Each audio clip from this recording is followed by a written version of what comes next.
Well, Tommy, that was complete contrast to last week. You said last week Quakers were lethargic, but they were far from that today. Far from that today.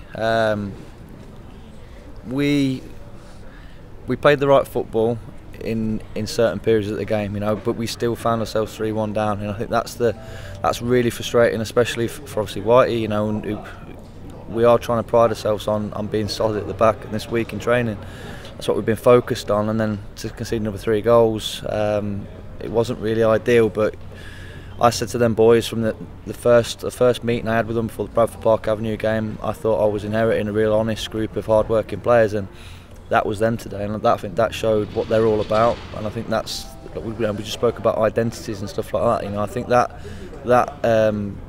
end to that game, I think summarises what that group of lads are all about. It was a great fight back, wasn't it? Because 3-1 down, Kidderminster were pushing up for the fourth, Quakers are going up the other end. It certainly gave more than 100% in those last 10-15 minutes or so. Yeah, they did, and I think it makes it a lot easier when you can bring the quality that we had on off the bench. Dave Size, Josh Gillies, and obviously Kate's coming on there.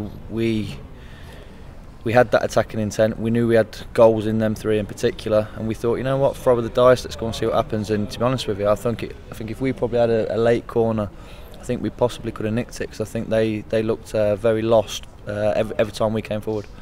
And Kidderminster was shaken as well in the first half, because Quakers started well, had a couple of good opportunities, and I think it's fair to say that Kidderminster had 2 chances and scored twice. I think that's probably right, to be honest with you. Like I say, we felt very hard done by.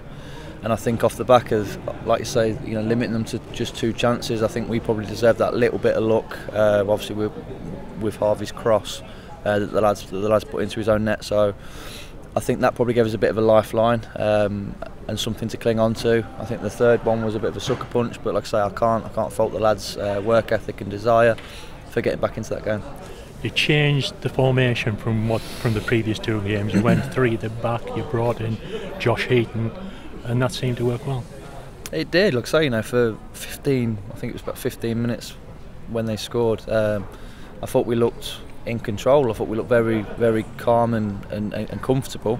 That goal obviously rocked us a little bit, but no, we're learning a bit about the players, and I think the players are learning a lot about us. I'll test them, and I want to see what they're comfortable with and what they're not so comfortable with. We reverted back to the formation that we've used for the last 2 games, and we've got 2 late goals. So whether or not that gives you, I don't know.